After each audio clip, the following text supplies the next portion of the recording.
बच्चों, एमएस ज्ञान संगम पर आप लोगों का स्वागत है। कक्षा 10 सामाजिक विषय से विनिर्माण उद्योग चैप्टर से हम आपको 25 एमसीक्यू लेके आए हैं, जहां हम ये बताना चाहते हैं कि जो भी हमारी बहुत सी कंपनियां ऐसी जो वस्तुओं का निर्माण करती है, जैसे कपड़ा निर्माण, लोहा निर्माण, इन सब की तो ये इनसे संबंधित प्रश्न होंगे जो आपके वार्षिक परीक्षा में अक्सर पूछे जाते हैं। बच्चों, पहला प्रश्न है, कच्चे माल को मूल्यवान उत्पादक में बदलकर अधिक मात्रा में वस्तुओं के उत्पादन को क्या कहा जाता है? विपणन, विनिर्माण, व्यापार, खनन। तो बच्चों, इसे विनिर्माण कहा जाता है। इसमें आपका ऑप्शन ख सही है। अगला प्रश्न है बच्चों, किसी देश की आर्थिक शक्ति का माप किसके विकास से किया जाता है? तो बच्चों, इसमें कृषि उद्योग से, विनिर्माण उद्योग से, पर्यटन उद्योग से या परिवहन से। तो बच्चों, यह विनिर्माण उद्योग से किसी देश की शक्ति का मापन किया जाता है। निम्नलिखित में से कौन सा कृषि आधारित उद्योग नहीं है? सूती वस्त्र, चीनी, सीमेंट या पटसन। तो बच्चों, इसमें सीमेंट उद्योग एक ऐसा उद्योग है जो कृषि पर आधारित नहीं है, क्योंकि इसके सारे कच्चे माल आपको उत्खनन या खानों से प्राप्त किए जाते हैं। तो ऑप्शन ग आपका सही होगा। अगला प्रश्न है, स्वामित्व के आधार पर वेल और सेल किस प्रकार के उद्योग हैं? तो निजी क्षेत्र के, संयुक्त क्षेत्र के, सार्वजनिक क्षेत्र के या सहकारी क्षेत्र के। तो बच्चों, ये सार्वजनिक क्षेत्र के हैं और इसमें आपका ऑप्शन ग सही है।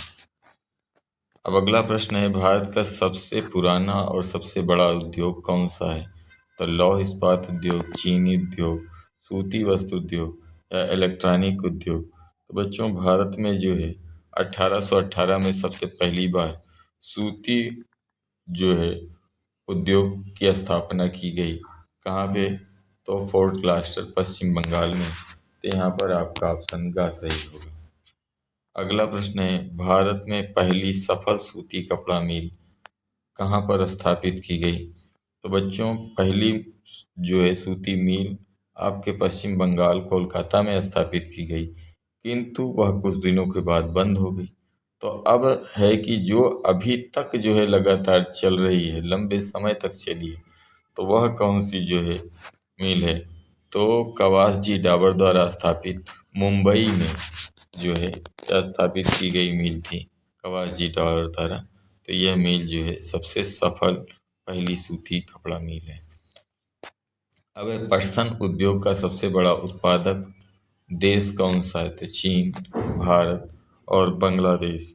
तो इसमें वर्तमान समय में भारत पटसन उद्योग का सबसे बड़ा उत्पादक देश है। तो इस तरीके से ऑप्शन ख इसमें सही होगा।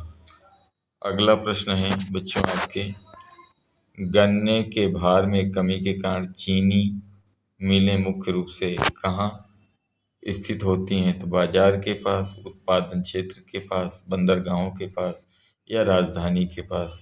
तो बच्चों, इन्हें अक्सर करके, क्योंकि गन्ने को अगर काटने के बाद दूर तक ले जाया गया तो उसमें रस की मात्रा कम हो जाएगी या सूख जाएगी। तो इसके लिए उत्पादन क्षेत्र ही के पास गन्ना मिलें लगाई जाती हैं, जिससे चीनी का निर्माण हो सके। तो इसमें आपका ऑप्शन खास सही होगा। अगला प्रश्न है, किस उद्योग को बुनियादी उद्योग कहा जाता है? एल्युमिनियम उद्योग, लौह और इस्पात उद्योग, पेट्रोकेमिकल उद्योग, सूचना प्रौद्योगिकी। तो बच्चों, सबसे पहली चीज जान लीजिए, लोहा और इस्पात एक ऐसा संसाधन है जिसकी सहायता से हम तमाम प्रकार के उद्योगों का निर्माण कर सकते हैं। तो इस तरीके से बुनियादी उद्योग आपका ऑप्शन ख लौह और इस्पात उद्योग होगा। अब अगला प्रश्न है, भारत में इस्पात के उत्पादन और खपत को अक्सर किसका सूचकांक माना जाता है? कृषि विकास का स्तर, जनसंख्या वृद्धि या साक्षरता दर। तो ये विकास के स्तर को दर्शाता है। इसमें आपका ऑप्शन ख सही होगा।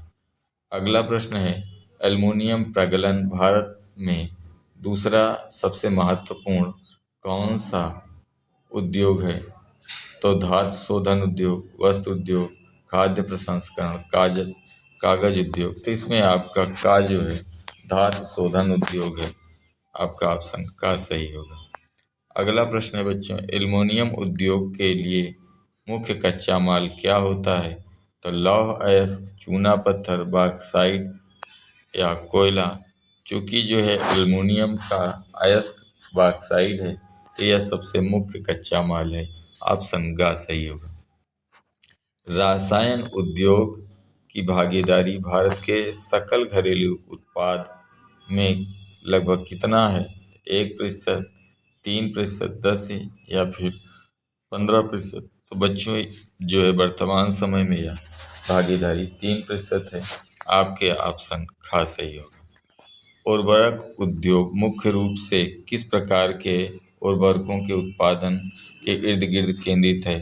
तो पोटास, नाइट्रोजन युक्त यूरिया, फास्फेट या मिश्रित उर्वरक। तो बच्चों इसमें जो है नाइट्रोजन युक्त यूरिया आपका ऑप्शन सही है, ऑप्शन खा आपका सही होगा। सीमेंट उद्योग के लिए इनमें से कौन सा कच्चा माल आवश्यक है?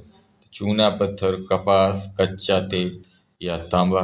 तो सीमेंट उद्योग के लिए सबसे कच्चा आवश्यक माल आपका चूना पत्थर है, ऑप्शन का सही होगा। अगला प्रश्न है, पहली सीमेंट संयंत्र 1904 में कहाँ स्थापित की गई? तो दिल्ली, चेन्नई, मुंबई या अमृतसर में।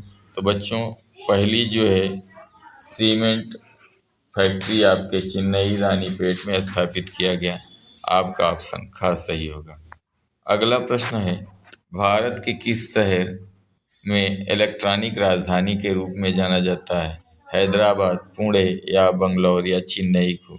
तो बच्चों सबसे अधिक जो है आपके इलेक्ट्रॉनिक सामान बंगलौर में पाए जो है रखे जाते हैं। तो इसमें आपका ऑप्शन सी होगा, क्योंकि बेंगलुरु के ही सिलिकॉन वैली भी कहा जाता है। इसमें आपका ऑप्शन का सही होगा।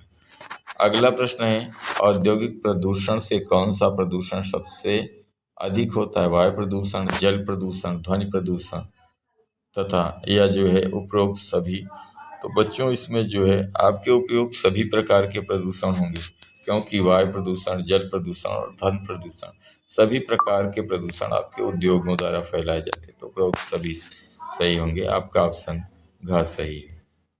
अगला प्रश्न है, नदियों में गर्म पानी छोड़ने के लिए से होने वाले प्रदूषण को क्या कहते हैं? तापीय प्रदूषण, मृदा प्रदूषण, रेडियोधर्मी प्रदूषण या वायु प्रदूषण। तो नदियों में गर्म पानी छोड़ने से होने वाले प्रदूषण को जो है तापीय प्रदूषण के नाम से जाना जाता है, ऑप्शन का आपका सही होगा।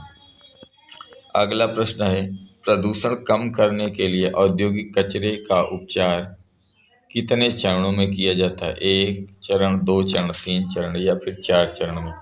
तो बच्चों 3 चरण में किया जाता है, इसमें आपका ऑप्शन ग सही होगा।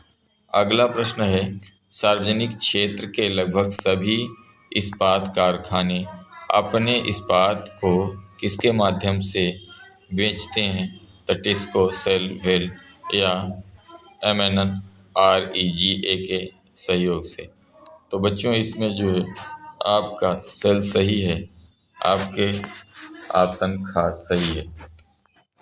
अब है, भारत में अधिकतम पटसन मिलें किस नदी के तट पर स्थित हैं? यमुना, हुगली, गंगा या नर्मदा। इसमें आपका ऑप्शन खास सही है, हुगली नदी के तट पर सबसे अधिक लगे हैं। चीनी उत्पादन में भारत का विश्व में कौन सा स्थान है? पहला, दूसरा, तीसरा या चौथा। तो जो है चीनी उत्पादन में भारत विश्व का दूसरा राष्ट्र है, आपका ऑप्शन ख सही है। अगला प्रश्न है, किस उद्योग को सनराइज उद्योग के नाम से जाना जाता है? सूती वस्तु, सूचना प्रौद्योगिकी, कोयला उद्योग या लोहा उद्योग। तो बच्चों सनराइज का मतलब है उगता हुआ सूरज, यानी कि जिस उद्योग का सबसे तेजी के साथ विकास हो रहा हो। इसमें आपके सूचना प्रौद्योगिकी ऑप्शन सही है, ऑप्शन खा आपका राइट हो जाएगा। अब रहा जो है आखिरी प्रश्न इस श्रृंखला का, निम्नलिखित में से कौन सा कारक उद्योग की स्थापना के लिए सबसे महत्वपूर्ण है? तो कच्चे माल की आवश्यकता, बाजार की निकटता, पूंजी और श्रम, न्यूनतम उत्पादन लागत। तो बच्चों इसमें जो है न्यूनतम उत्पादन लागत सही है, क्योंकि इसी के आधार पर हम अधिकतम लाभ कमा सकते हैं। तो आपका ऑप्शन घ सही है। बच्चों इस प्रश्न श्रृंखला को आप लोग ध्यान से पढ़ें, इस चैनल को सब्सक्राइब करें और लोगों को शेयर भी करें, ताकि अधिक से अधिक लोग इससे लाभ प्राप्त कर सकें। धन्यवाद।